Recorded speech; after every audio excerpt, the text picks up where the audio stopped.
Salut les gars et bienvenue dans la bibliothèque de l'étrange. Aujourd'hui, parce qu'il fait très froid, j'ai pensé parler des bouquins qui sont parfaits pour cette saison. Tout ce qui traite un peu des paysages enneigés, tout ce qui traite un peu de tempête de neige. Si vous êtes intéressés, c'est par ici que ça se passe. Sans plus attendre, on va commencer parce qu'il y a pas mal de titres que je veux vous présenter. Je dois garder un peu l'œil sur mon chat qui fait des bêtises. Mais commençons par le début. Le premier titre, c'est La tempête du siècle de Stephen King. Bien sûr, Stephen King, parce qu'il peut pas manquer à l'appel. Il a fait pas mal de titres qui traitent un peu de paysages enneigés, traitent un peu des décors hivernaux. Et La tempête du siècle, ça en fait partie. Je sais pas si vous connaissez, c'est un des mes cœurs de Stephen King. Bon, c'est pas très connu, c'est pas non plus extraordinaire, mais j'ai vraiment adoré. Ça combine un peu tout ce que Stephen King fait de mieux. Il y a un peu de surnaturel, il y a le personnage récurrent, je l'ai interprété comme ça. Il y a Randall Flagg. Il me semble qu'on dit pas son nom ou on a juste ses initiales, je me rappelle pas trop. En tout cas, c'est un titre que j'ai beaucoup aimé. À la base, c'est un scénario pour un film, si je me trompe pas, parce qu'on a ici des indications, les interludes, les introductions, vestibule, mic, machin, tout le tralala. Mais j'ai trouvé ça très intéressant, très captivant. C'est sur une petite bourgade qui est un peu coupée. Tout le monde, il me semble qu'ils sont sur une sorte d'île et il y a une tempête, de neige qui arrive. Et en parallèle de cette tempête qui les coupe un peu du reste du monde, il y a une entité, disons, surnaturelle qui vient et qui les fauche les uns après les autres et adoré. Je sais pas si on pourra le qualifier comme un slasher, mais en tout cas, je vous le recommande si vous le connaissez pas. C'est un titre qui pourra potentiellement vous plaire. Il a 450 pages environ, c'est vraiment pas mal. Je l'ai acheté après un grand format parce que j'ai tellement aimé et je trouvais que ma petite édition elle était pas en très bon état et du coup j'avais même acheté le grand format de chez Albin Michel après. Un autre titre qui s'apprête à cette sélection d'hiver est Voices in the Snow. Je viens de le finir, c'est le premier titre d'une saga et j'ai bien aimé. En fait, j'avais regardé la vidéo d'une fille sur le booktube américain et elle parlait toujours de cette autrice et elle disait que celui-là c'est un de ses titres préférés. Du coup je voulais le tester parce qu'il m'a donné le plus envie parmi tout ce qu'elle avait présenté. C'est une très bonne lecture, même si le début c'est un peu lent parce qu'en gros la fille elle est prise dans une sorte de de tempête de neige. Elle a un accident de voiture et il y a un gars qui la trouve et qui la sauve. Il la ramène dans son manoir et à partir de là l'action commence. Enfin, l'action c'est façon de dire parce que c'est assez lente. On voit un peu les interactions entre ces deux personnages et le fait que la fille elle voit des créatures dans le manoir alors que le gars pas du tout. Mais on va voir au fur et à mesure comment leur relation se développe et aussi on aura plus d'explications sur les créatures qui apparaissent dans cette zone. Je pense que je vous ai parlé déjà de ces titres. On pourrait dire que c'est un post-apo parce qu'il y a des zones silencieuses qui commencent à apparaître un peu partout dans le monde et dès que cette zone silencieuse apparaît, les gens ils peuvent plus avoir le contact les uns avec les autres. On sait pas ce qui se passe, tout est noir, les personnes on peut pas les contacter. Et cette fille, elle se rend compte en fait qu'elle est prise dans une de cette zone silencieuse au fur et à mesure. Enfin, ça c'est plutôt vers la fin. Elle se rend compte, mais l'action elle commence à être plus en plus intense vers la fin parce qu'on voit un peu ce qui se passe avec le monde au-delà de leur relation. On voit un peu le background du garçon qui l'a récupéré, le garçon qui vit dans ce manoir très imposant au milieu de la forêt et c'est très captivant et surtout que la fin elle nous laisse pressentir qu'il y aura une suite. Bah après je savais qu'il y avait une suite mais vraiment la fin tu sais t'es sûr à 100% qu'il y aura une suite de cette série. Par contre je vous parle de celui-là, je l'ai bien aimé mais il est disponible juste en anglais pour l'instant. Je sais pas si cette autrice elle va être traduite en français. Il y a pas mal de ces titres qui sont des best-sellers en Amérique, en Australie, etc. mais en France j'ai pas vu, en tout cas j'ai pas vu un de ces titres traduits, peut-être un de ces jours, à voir. Mais si vous lisez un peu d'anglais, c'est un titre qui pourra potentiellement vous plaire, mais sachez aussi qu'il y a un peu de romance. C'est pas le truc que je préfère dans les trucs d'horreur, mais ça va, ça passait nickel dans ce contexte-là. Un autre titre dont je voulais vous parler, c'est Lady Snowblood, le manga qui a inspiré le film de Tarantino, Kill Bill. J'ai l'édition espagnole qui est magnifique. C'est un 2 tomes en espagnol, mais vous pouvez le trouver en français chez un éditeur dont le nom ne doit pas être prononcé.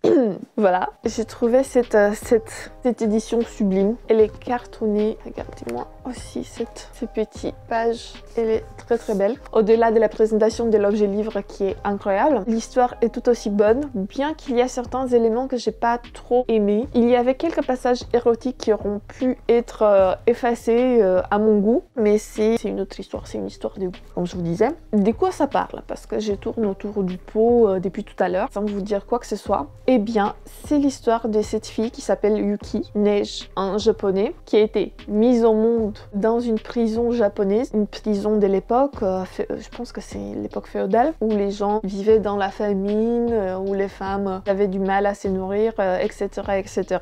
Et elle hérite de la vengeance de sa mère, parce qu'en fait, sa mère, elle a vu son mari et son premier enfant mourir devant ses yeux, et pour se venger, elle a essayé de tuer les criminels. Il me semble qu'elle avait réussi à tuer un des criminels, mais pour autant les autres, ils étaient en liberté. Et au-delà de ce fait, au-delà du fait qu'elle a vu son enfant et son mari se faire tuer devant ses yeux, elle a été en plus violée. Du coup, elle a une haine très très profonde, qu'elle a donné en héritage à son enfant qu'elle a conçu en prison, et elle a fait tout pour avoir un enfant qui pourra la venger. Elle l'a mise au monde, elle a rendu son dernier souffle, mais cette petite fille, Yuki, elle a hérité de ce désir de vengeance de sa mère, et quand elle a grandi, je sais pas quel âge elle avait, peut-être 17, 18 ans, je me rappelle pas exactement, mais en tout cas, quand elle a grandi, elle a commencé à être une assassine, et en même temps, elle essayait de trouver les coupables et de les faire payer de leur vie. C'est très intéressant, c'est une histoire de vengeance qui a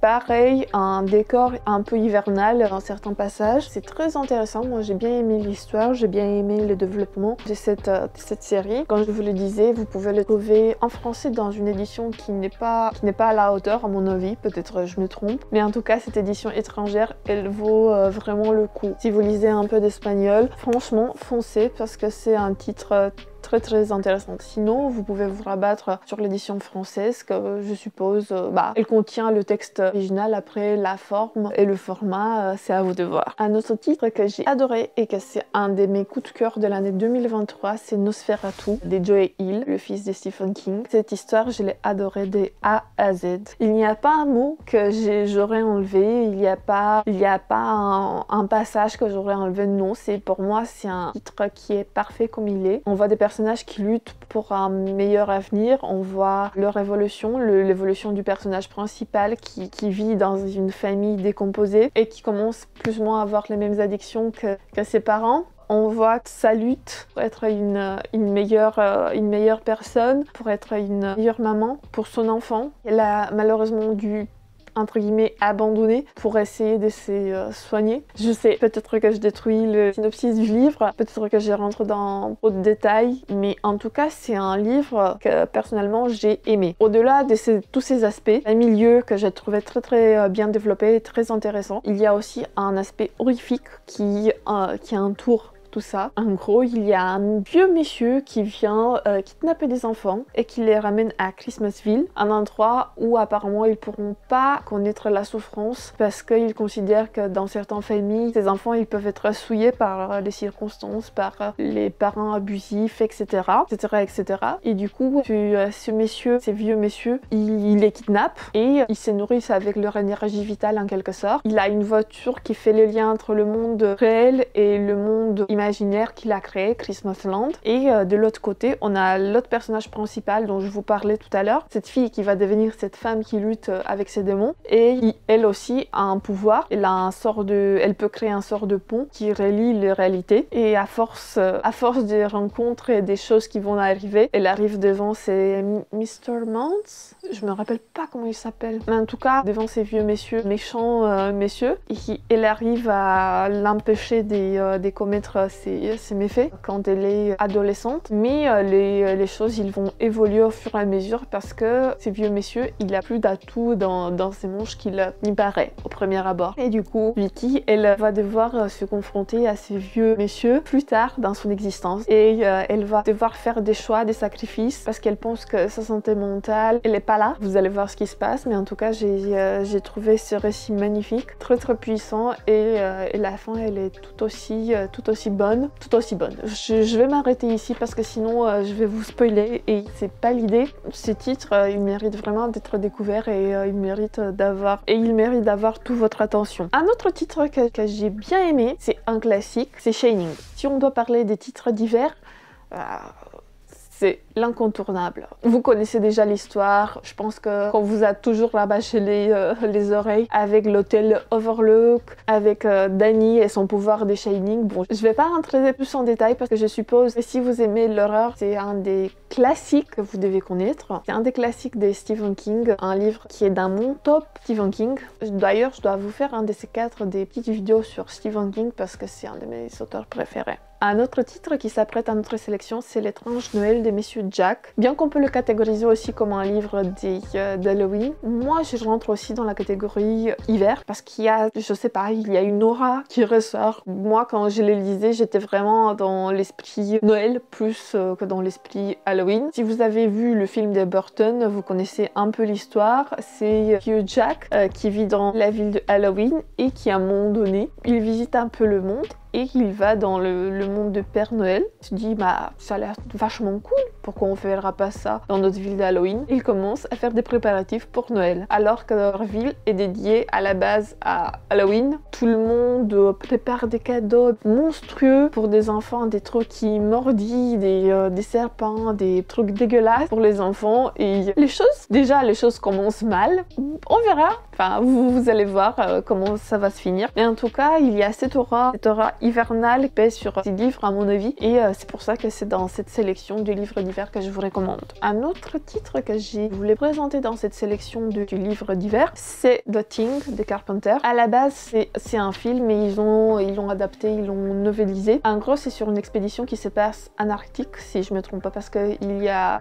quelques temps que je l'ai lu. Bah en gros dans cette expédition d'Arctique, les chercheurs ils ont déterré une sorte de forme de vie qu'on pensée éteinte, ils l'ont décongelé et au final il y a un monstre qui surgit et qui parasite les corps vivants. C'est très chouette, par contre c'est très rapide. Parfois j'avais du mal avec le nom des gars de l'expédition parce qu'il apparaissait vite fait et sans plus d'explications, il donnait juste le nom. Et plus tard dans l'histoire, tu révèles ces gars et tu disais mais c'est qui lui? Est-ce que je l'ai vu déjà? Et je pense que cette partie du récit, elle aurait dû être un peu plus développée. J'ai l'impression qu'ils ont pris juste vite fait le script et ils l'ont réaccommodé un peu. Mais en tout cas, c'est une histoire qui mérite d'être découverte. Et ça, sa place dans cette sélection. Promis, encore un titre et je vous laisse faire ce que vous voulez. C'est The Sad Ghost Club. Je vous ai déjà parlé de ce titre. C'est sur des personnes très introverties qui se regroupent à un moment donné et qui forment le Sad Ghost Club. C'est très intéressant la manière dont l'autrice elle dessine ces personnages parce que c'est une petite BD. Elle les met en sorte de petits draps au-dessus de leur tête pour montrer que c'est des personnes invisibles dans la vraie vie, des personnes qu'on ignore plus facilement, des personnes qui ont l'anxiété sociale et qui ont du mal à s'intégrer, ont du mal à interagir avec les autres. Moi je trouve que ça a une aura hivernale. J'ai adoré ces petites BD qui ont 3 tomes pour l'instant, mais je retrouve vachement dans ce tome. Je suis comme ça, comme les petits fantômes qui se baladent par-ci par-là. J'ai l'impression d'être parfois une petite fantôme dans mes interactions sociales avec les autres. Et le petit décor hivernal, je sais pas, il a ce pouvoir d'accentuer les émotions des personnages. Peut-être que vous n'allez pas aimer, c'est un truc un peu feel good entre guillemets parce que bon on parle d'anxiété sociale, on parle des santé mentale et c'est un titre qui me tient vraiment au cœur, que je mets volontiers dans ce haul d'hiver, dans cette petite vidéo des titres d'hiver que je vous recommande. Mais voilà, c'est tout pour aujourd'hui, j'espère que vous allez passer un bon moment devant cette vidéo. Dites-moi si vous avez déjà lu un de ces titres que je viens de vous présenter. Recommandez-moi